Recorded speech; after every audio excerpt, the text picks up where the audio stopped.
Hai sahabat jiwa dimanapun berada, kembali lagi bersama Tia di sini dalam acara Bincang Jiwa RSJ Mutiara Sukma, episode spesial tahun baru 2025. Happy New Year, yeay!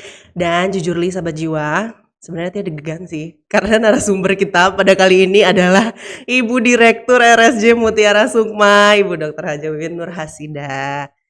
Saya dulu Terima Bu, kasih. boleh disapa? Ya, apa kabar semuanya, sahabat jiwa? Assalamualaikum Baik. warahmatullahi wabarakatuh. Terus kita juga Tia, apa kabar? Agak radang sih Bu sedikit. Oke, spesial pada episode kali ini sahabat jiwa kita akan membahas mimpi RSJ Mutiara Sukma di tahun 2025 dengan tagline terbaru Bu. RSJ Mutiara Sukma berkilau lebih indah seperti mutiara. Ini nyontek Bu tadi pagi. Iya. Oke Bu, sebelum kita membahas mimpi-mimpi apa aja nih yang akan digapai oleh RSJ Mutiara Sukma, kita flashback dulu Bu. Selama 1 tahun ini dari bulan Januari sampai dengan hari ini di tahun 2024. Silahkan. Flashback ya. Kalau flashback apa yang sudah terjadi di tahun 2024, sepertinya kesuksesan. Waduh, Kalau katanya di ini kesuksesan jaraknya dekat sekali dengan RSJ. asik. Amin ya. Jadi alhamdulillah 2024 kita bisa lalui dengan lancar, kemudian dengan banyak prestasi, dengan banyak kebaruan-kebaruan yang ada, banyak sekali. Dan saya bersyukur untuk itu. Terima kasih buat seluruh sivitas hospital yang Rumah Sakit Jiwa Mutiara Sukma yang telah mendukung, bekerja sama, dan akhirnya kita sampai di akhir tahun ini dengan sukses. Lalu kalau suksesnya apa aja gitu ya? Iya. Banyak sekali sih sebenarnya. Tapi kalau kita bicara kesuksesan dilihat dari prestasi, maka alhamdulillah tahun 2024 ini ada 3 prestasi tingkat nasional Wow. dan 3 prestasi tingkat daerah yang kita dapatkan. Jadi total ada 6 prestasi. Di luar dari kreativitas, inovasi, kemudian juga upaya-upaya yang telah kita lakukan. Contohnya, kalau dari aspek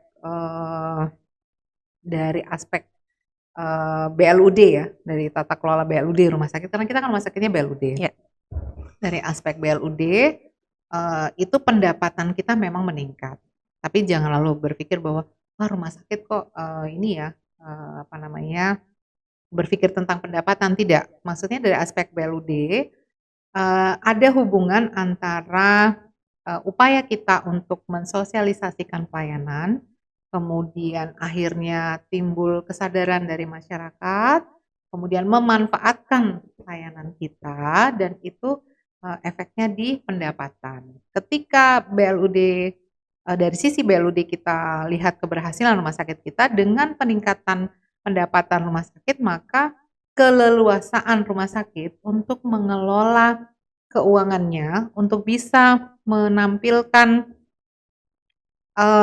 layanan-layanan yang lebih baik lagi atau fisik-fisik bangunan yang lebih bagus lagi itu terjawab dengan adanya peningkatan pendapatan tadi. Contohnya tahun 2024 yang kelihatan di tahun 2024 dari segi fisik ya, mungkin masyarakat di NTB sudah melihat bahwa kekhasan rumah sakit sudah kelihatan. Kalau yang di tahun 2024 ya, yang kelihatan ada tuh kita punya tempat penitipan anak. Iya. Ya. Kemudian kita punya Wisma Alamanda, sebuah wisma yang kita peruntukkan bagi keluarga pasien, kemudian para mahasiswa yang sedang praktek di RSJ mungkin dari jauh itu bisa memanfaatkan Wisma Alamanda itu dari segi fisik. Belum lagi cirinya adalah kalau di rumah sakit jiwa tempat kumpul keluarga ketika membesuk itu pakai beruga. Iya. Jadi kalau lihat ini beruganya banyak dari di dalam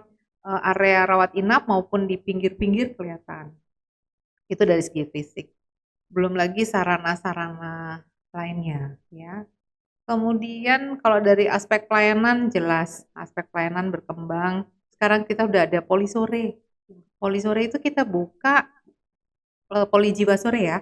Itu kita buka di bulan Februari insya Allah kemarin itu. itu tentu saja dari nol sekarang sudah sampai di angka 50 pasien per hari. Itu sebuah pencapaian juga ya. Belum lagi diversifikasi pelayanan. Jadi bentukan pelayanan, jenis-jenis layanannya bertambah gitu. Bertambah.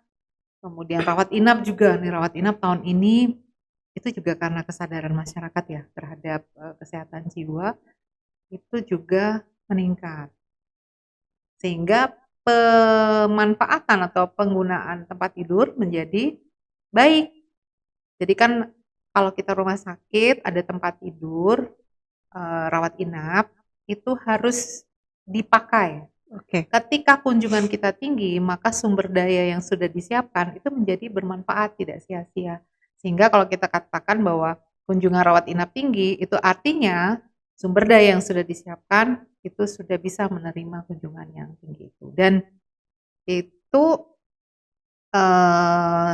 terjadi baik di rawat inap, termasuk di dalamnya di layanan rehabilitasi nafsa. Itu juga utilisasinya juga tinggi. Jadi secara keseluruhan sebenarnya banyak ya, banyak sekali yang sudah kita capai di tahun 2024 ini. Dan tentunya kita tidak puas sampai di situ saja. Betul, Bu. 2025 harus lebih baik lagi. Sesuatu yang pencapaian yang tertinggi adalah WBBM. Iya dong. Ya, pembangunan zona integritas kita merupakan instansi yang pertama kali mendapatkan WBBM di tingkat provinsi, bahkan mungkin kabupaten kota juga ya. Betul, Bu. Yang WBBM yang pertama kali dan kita perjuangkan dalam proses pembangunan yang cukup lama. Kalau WBBM itu menuju WBBM tidak hanya sampai di sini, kita masih terus berjalan dan beberapa waktu setelah kita menerima predikat WBBM tuh banyak sekali yang ingin belajar tentang PZI di RSJ. Kita pasti welcome. RSJ siap dengan apapun sharing-sharing yang bisa kita lakukan bagi masyarakat NTB atau mungkin secara nasional yang mau studi banding silakan. Welcome ya, RSJ Mutiara Sukma. Kita akan sharing semuanya. Karena berprinsip bahwa mari kita kuat bersama, jaya bersama, berkilau bersama. Ya. Ibu, itu kan beberapa pencapaian ya yang sangat luar biasa selama 1 tahun ini di tahun 2024. Pasti ada suka dan duka. Sukanya ya. Itu sukanya. Dukanya kira-kira boleh di-spill gak sih, Bu? Karena berat kan ya. Dukanya ini. Kalau dari kita kan ini institusi besar ya. Iya. Institusi besar, branding rumah sakit kita itu sudah bagus sekali. Nah, dukanya adalah mempertahankan nilai-nilai kita yang sudah dikenal masyarakat yang cukup bagus. Itu berat loh itu. Bukan duka sih menurut saya, tapi itu sesuatu yang berat, yang harus menjadi perhatian. Itu yang pertama. Yang kedua, menjaga kekompakan di internal kita. Kita kan harus bergerak dalam satu kapal, kemudian kebetulan nahkodanya saya, maka memastikan bahwa di kapal ini kita mempunyai tujuan yang sama, kemudian betul. Tidak ada yang jangan sampai di dalam kapal kita ada yang hampir tercebur gitu ya, atau bahkan saling berdorong-dorongan karena tidak ada tempat dalam kapal. Saya mengistilahkannya seperti itu. Jadi itu juga hal yang cukup berat ya untuk menyamakan mindset bahwa kita akan menuju ke mana dengan cara yang apa. Tapi bersyukur, walaupun itu berat, tapi saya sangat merasa ringan karena apa? Karena support dan dukungan dari semua pihak, dari manajemen, dari profesional pemberi asuhan, dari pendukung-pendukung di administrasi, itu semua sepakat satu kata untuk saling bekerja sama mencapai tujuan. Kalau duka, kalau yang secara emosional ya, menurut saya yang secara saya pribadi, secara emosional yang sangat berpengaruh ketika dapat WBBM tuh. Wow, kayaknya semua deh itu, Bu. Emosional banget Iya, betul, rasanya betul, tuh, betul. bahagia, haru, apa ya, akhirnya gitu Iya. tuh emosional banget memang. Walaupun juga ketika kita mencapai Eco Office, ya Eco Office itu juga sebuah prestasi ya. Sebuah instansi dengan ramah lingkungan, Iya. itu kita bukan hal yang baru, tapi proses bisa mempertahankan itu tuh luar biasa. Artinya apa? Komitmen. Lagi-lagi komitmen dari semua pihak. Itu Eco Office kita kemarin kita dapat gold ya, emas. Betul. Kemudian PPID komitmen terhadap apa namanya, informasi, keterbukaan informasi. Itu juga sesuatu yang bukan hal baru, tapi komitmen kita stabil. Itu juga hal berat tuh, mempertahankan komitmen agar chemistry-nya sama di semua pihak untuk bisa tetap berada pada instansi yang mempunyai prinsip keterbukaan informasi. Jadi ya keren lah Kayaknya pokoknya. penuh ya tembok RSJ, Bu. Buat majang Kalau piagam. misalnya kita buat galeri gitu ya. Ih, boleh Bu, kayak Galeri ya. museum gitu kali. Iya Keren betul, tuh, Bu. keren tuh nanti kita akan Heeh. buat galeri pencapaian. Pencapaian itu sebenarnya bonus ya. Oke. Bonus dari sebuah proses perjuangan. Kalau kita capai, tentu saja bersyukur, senang, bahagia.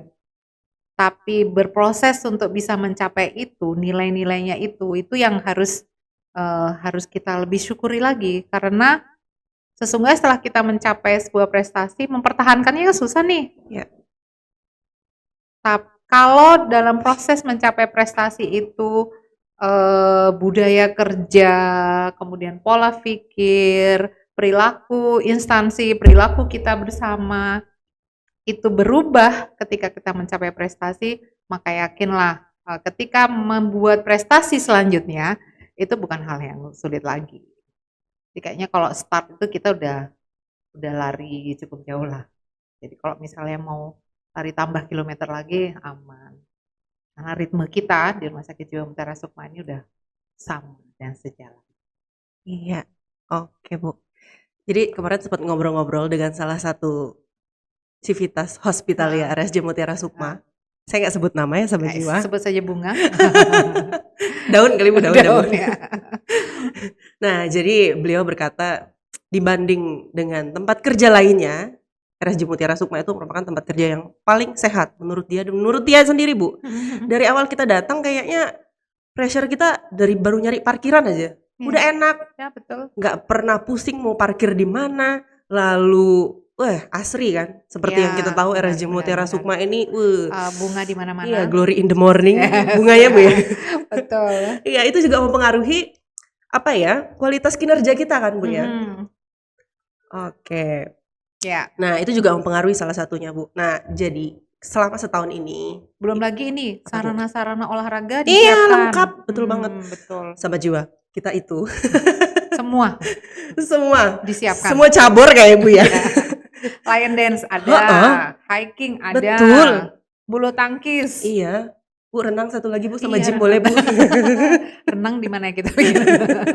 Sama gym ya. Betul. Iya, gym Bu, boleh gym. Karena memang kita harus siapkan segala sesuatunya agar sivitas nyaman, pasien juga nyaman. Betul. Gitu. Kayak tadi ada olahraga-olahraga yang difasilitasi sebenarnya membuat sivitas ini nyaman bekerja, sehat, dan akhirnya bisa memberikan pelayanan terbaik pada masyarakat.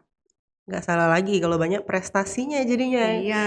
Nggak apa-apa sombong Bu ya. Sehat jiwa betul. dan sehat secara fisik. Amin, insya Allah gitu. Ibunya mau nanya apa lagi ya, bingung jadinya Bu. Gini aja deh Bu, kan kita banyak nih punya inovasi. Yang paling kita dominan gitu ya, yang paling kita pamerkan sama Jiwa ada 5 inovasi. Yang pertama aplikasi Mutiara Sukma, di dalamnya ada juga lapor Budir, layanan pencegahan orientasi bunuh diri, ada Siroko Galar Plus, lalu ada PGTS, Psikolog Ghost to School, dan tentunya PKRS, Pojok Healing. Siap. Sebenarnya Bu, Civitas Hospitalia kita nih kayaknya pada kreatif semua Bu ya. Banget.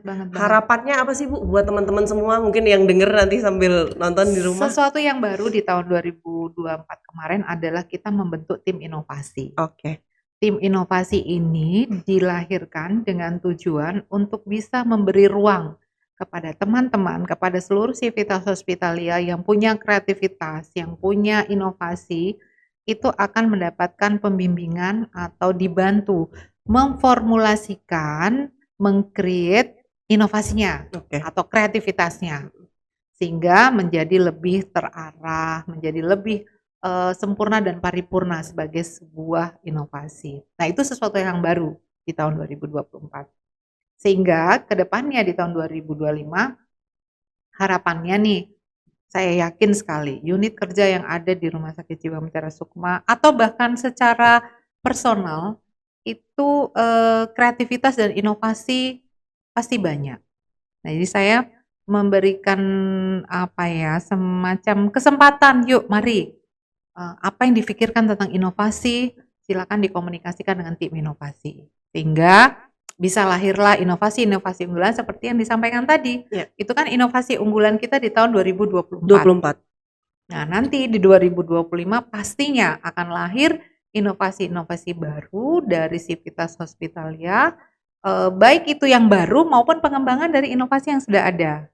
Gitu, karena apa namanya, inovasi yang sudah ada tuh juga menunjukkan keberhasilan sebuah inovasi jika dia berkembang. Dan untuk itu bagi targetnya sebenarnya di tahun 2025 lahir inovasi baru, inovasi lama berkembang, dan inovasi lama direplikasi oleh orang lain, oleh pihak lain. Kita siap untuk memberikan media untuk bisa dilakukan replikasi terhadap inovasi-inovasi kita yang ada. Tuh.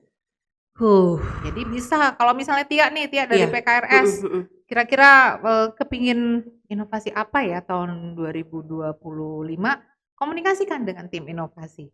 Nanti tim inovasi Tia sendiri Iya, tim saya inovasi ya? sendiri tim inovasi ya, Iya, kekuatan orang dalam berarti. Untuk inovasi apa namanya, bisa dibantu diformulasikan dan nanti akan dipilih. Oke. Dipilih tentu saja akan dianalisa dari aspek kemudahan pelaksanaan, kemungkinan pelaksanaannya, kebermanfaatannya, itu akan dianalisa. Nah, setelah itu akan ditetapkanlah sebagai inovasi. Dengan lahirnya inovasi-inovasi ini, maka sebenarnya kalau secara personal dari Sivitas pasti ini sebuah tantangan juga loh ya. Oke. Ya kan, sebuah tantangan Betul. juga. Kemudian juga pasti kalau ada kebermanfaatan dari inovasi itu, Ya. pasti akan merasa puas juga kan. Malah kita yang baru lagi nih di tahun 2024, inovasi-inovasi kita sudah kita daftarkan Di Hak Cipta di Hak Cipta. Dirjen ini, Hak Cipta Iya, di JKI. di DJKI. Jadi kita bisa mengklaim ini milik kita loh ya. Betul. Gitu. Gak bisa dikopas ya, tapi bisa direplikasi sahabat jiwa.